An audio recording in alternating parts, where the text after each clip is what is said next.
This video is sponsored by The Daily Upside. Sign up for free via the link below. Either we proceed quickly and send this bipartisan agreement to the president's desk, or the federal government will default for the first time ever. The U.S. debt ceiling problem has been humming along in the background for most of 2023, but it's finally reaching its endpoint. If Congress fails to reach a deal to raise the debt limit by the end of this week, the US will default on its debt for the first time in its history. Ironically, this exact scenario, which everyone seems to be so afraid of, isn't even the worst outcome. And according to Ray Dalio's latest memo, the most likely outcome of all of this probably leads to what he calls a disastrous financial collapse. Damned if you do, damned if you don't. The US faces a paradox of choices, where the only good outcome requires political cooperation that has practically never been seen before. Every time the debt ceiling has been raised in the past has essentially been the government kicking the can down the road. Well, the US has run out of road.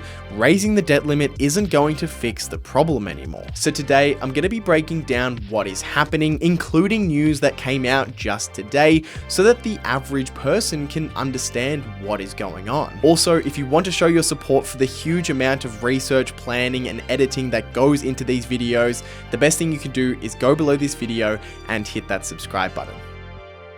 The US government is a complex entity, but in essence they operate much like a business or a household. They receive revenue primarily from income, corporate, and other types of taxes, and they spend money on a variety of programs including defense, healthcare, and education. And just like a business or a household, they can spend more than they are earning by borrowing money. The concept of a debt ceiling or a debt limit is to have some kind of mechanism in place to prevent a government from borrowing too much money. A dollar amount of total debt allowed is set, and once the limit is reached, the government cannot borrow any more money. Since the mid-1970s, the US government has almost always run a deficit, meaning they're spending more money every year than they earn in tax revenue. Every year they need to borrow more and more money, bringing their debt level closer to the limit. On the 19th of January 2023, the current $31.4 trillion debt ceiling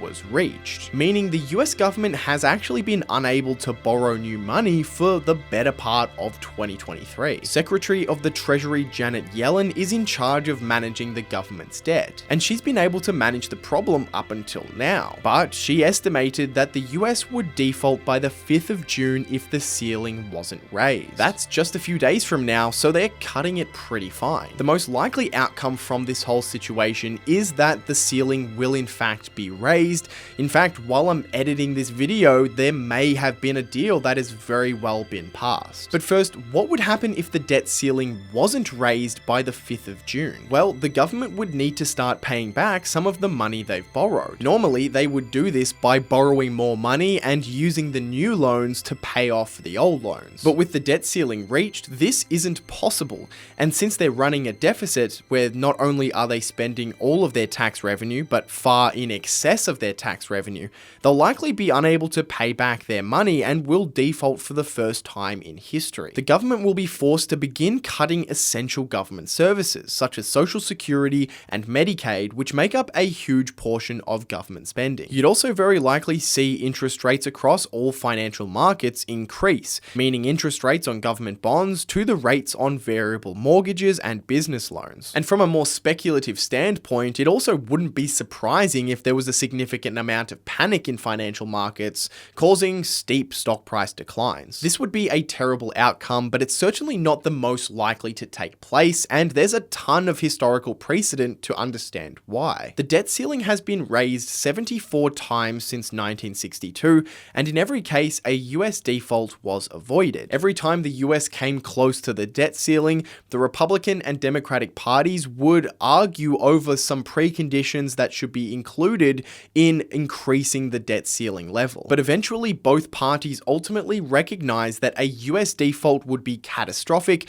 and they agree to a deal before it's too late. This time around, it's a Democratic government who need the support of the Republican-controlled House in order to pass the debt ceiling. An article from the Daily Upside writes, "The House of Representatives narrowly passed a bill this spring to raise the debt ceiling, but only in exchange for trillions of dollars in spending cuts that are unlikely to pass the Senate or make it past a presidential veto." This bill passed the Republican-controlled House of Representatives, but hasn't passed the Democratically controlled Senate, so it's a dead deal. During his remarks, McCarthy insisted that he will stand by a hard limit on government spending, telling reporters, "We are not putting anything on the House floor that doesn't spend less than we spent this year." The Republicans essentially want spending cut back to 2022 levels, which would help reduce the deficit and improve the debt situation, while the Democrats want what's called a clean bill, which would be to simply raise the debt ceiling without any preconditions. On May 27th, it was reported that both parties had reached a deal for which they plan to vote on beginning on the 31st of May. As of making this video on the 31st of May,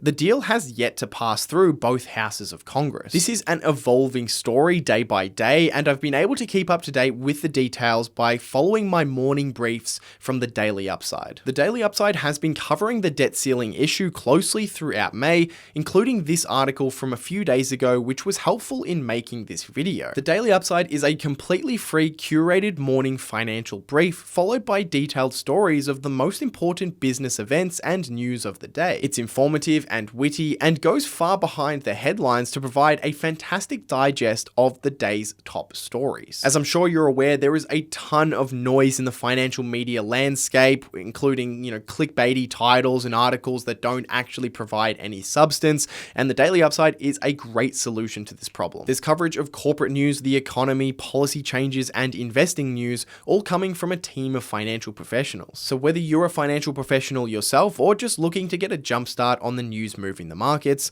the Daily Upside is a great way to start your day. It's totally free to sign up, and they send you one information-filled email every morning. Reading the Daily Upside's morning briefs is a really important part of my day now, and I use a lot of their information and articles to create great videos like this for you guys. Join the more than 1 million people who trust the Daily Upside and sign up via the link in the description. Damned if they do, damned if they don't. The US government faces a paradox where both most likely outcomes lead to a financial collapse. Earlier we discussed why failing to raise the debt limit resulting in a US default would be extremely bad.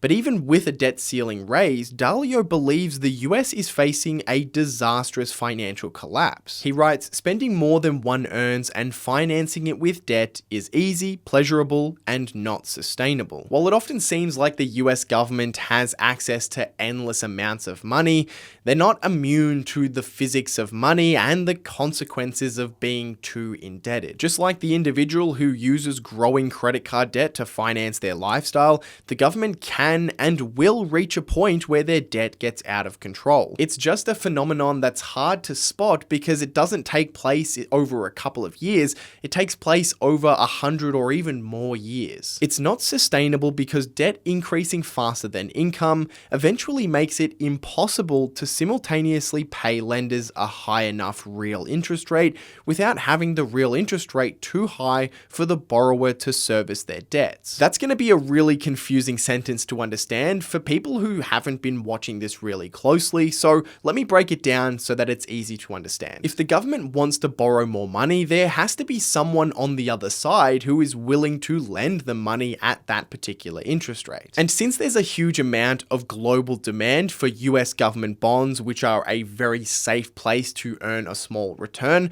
this hasn't been an issue for the US government for a very long time. But as the years go by and the debt pile gets bigger, the government needs to borrow an accelerating amount of new debt every year. Eventually, they'll need to borrow so much money to cover their previous obligations that there simply won't be enough people who want to lend money to the US government. So how does the US government get more money if there isn't enough people to lend to them? Well, they can attract more lenders by increasing the interest rate that they offer on the debt that they're borrowing. But again, this can only go so far. Eventually, it will result result in a spiraling debt problem with interest rates across all financial markets rising significantly. This means higher mortgage rates, higher costs for business loans, all which contribute to businesses and individuals cutting spending and investment, leading to an economic downturn. Although there is an alternative solution which comes from the central bank. The central bank, called the Federal Reserve, could make up the lack of demand by printing money and lending it to the US government. This is what's called quantitative easing, and it's been done at various times when the government needs to spend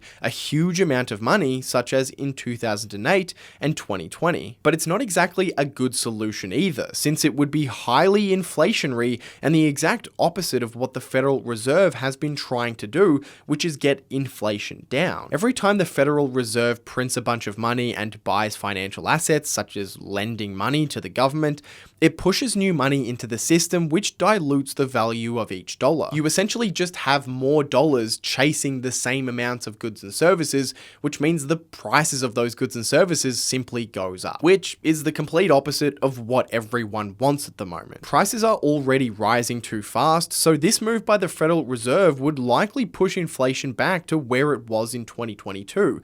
Or potentially even higher. Dalio believes this would cause more of the banking problems we've seen during the beginning of this year. He says, in either case, that creates a debt crisis that is like the run on the banks that we've been seeing, but with government bonds being what is sold, and the run on the bank being a run on the central bank. What Dalio is describing here would be truly a disastrous financial crisis, where the rapid selling of US government bonds causes a sharp rise in interest rates, which could cause the US government to default regardless of whether the debt ceiling is raised or not. It would no longer be a matter of reaching a deal to borrow more money, but a situation where there literally isn't enough people who want to lend to the US government. But there is a third, less likely route which Dalio hopes the US government decides to take, and this is complete system reform. In a nutshell, what I believe needs to happen is to make the reforms that are required for us Americans to collectively earn more than we spend,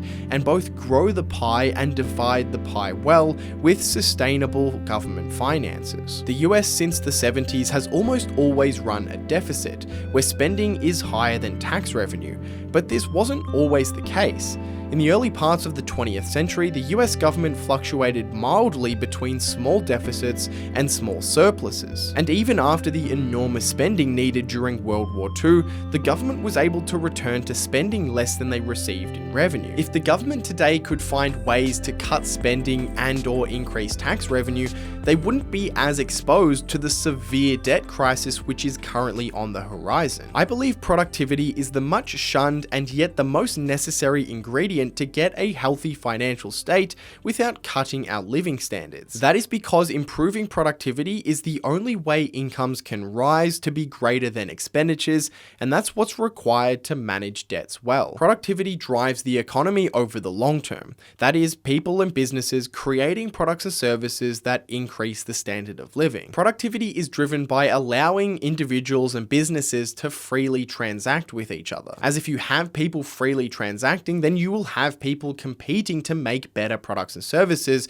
and you'll ultimately get better products and services. To produce something that actually works, the lenders from both sides, Biden and McCarthy, would have to agree and overcome the objections of the most extreme members of their parties, who either don't want to lift the debt ceiling or aren't willing to compromise on a long-term approach to budgeting that works both economically and socially. Ultimately, it's the extremes of each political party which has prevented this outcome from happening. For decades now, the views of the two key parties have widened year after year, and all that has done is ensure that both parties want to spend huge amounts of money in order to try and get elected in the next cycle. So for now at least, the solution that Americans need is not the one they're going to get. But I think it's always important to mention that if you're a long-term investor, investing broadly or in great businesses, then you shouldn't let what is happening right now influence your investment decisions. This is just another wave, albeit a